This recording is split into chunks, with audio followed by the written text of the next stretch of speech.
Something about, and I always talk to, my team about this, it's something about being a creative and being in the midst of like working on something and knowing that, I see whether it's we got this date and we're working towards this particular goal or whatever it is, being in the midst of the work and in the grind, something about that is just a little bit special that like you can't really ever replicate that really. Yeah.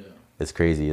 And I know like as an artist, it's something where you're always tweaking. You're listening, whether it's to your records over and over again and constantly making tweaks until, you find that it's perfect in your own liking. Yeah.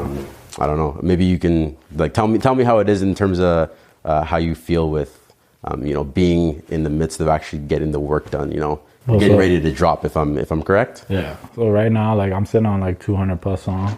I got my own studio set up in my house. Obviously not all the songs I would drop because I'm like a perfectionist with it. I need it to be fire. Yeah. But like I'm sitting on a bunch of music. So now it's basically just doing everything behind the scenes. I've been building a team, getting it together to like really figure out how to push it, because the way the game is now, like people aren't looking for people to build up. They're looking for people who already build themselves up. So yeah. They know how to do the work. So that's true. That's where I'm at right now. But I'm ready to, this summer I'm about to unload the clip. So I'm hyped for that. That's interesting that you mentioned that like as an artist, because I guess back then it worked a little bit differently where, record labels would find unproduced talent or whatever it might be, and they'd work to kind of build that unproduced talent.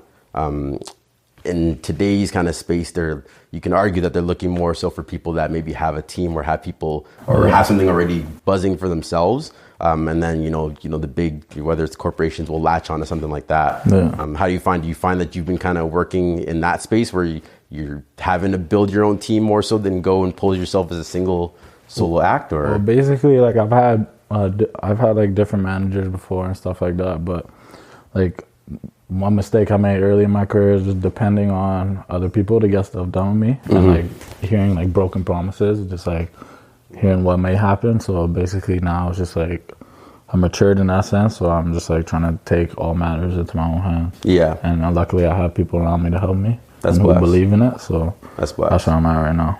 Yeah. I know that sometimes people will mention like, once they're signed, they got the machine behind them or whatever that might be. As opposed to, simply having people that that can just simply get the work done or do the work and have it accomplished that way. Do you have anything to say when it comes to like... Honestly, like anybody could do it. You just need to do the research and you need to put the time in. Yeah. But a lot of people aren't going to want to do that, So. Yeah.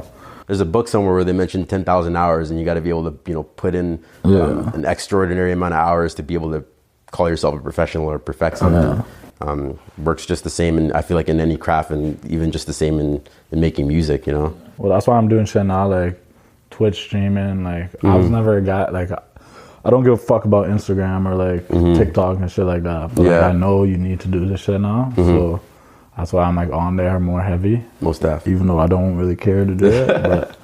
Sometimes that Instagram shit just be trivial too. Like it's, you're finding yourself, especially like I feel bad for artists too, because you're stuck in the space between, it's a weird phenomenon because you got people like Kendrick Lamar that are one of a kind kind of people where they don't even need the social media shit, but they still keep, or what comes with that is the allure. Like, I haven't seen Kendrick in that many months. And when you do see him, it's almost like you're seeing some kind of crazy figure or whatever it might be.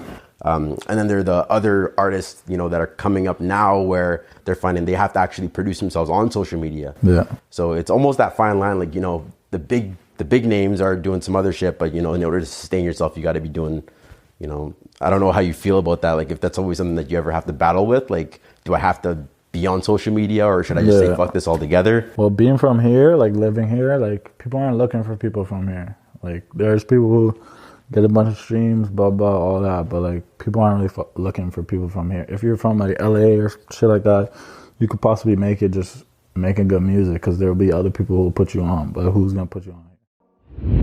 Bitch, ask me what my name is. What the fuck you talking about? Bitch, you know who the fuck I am. Sure.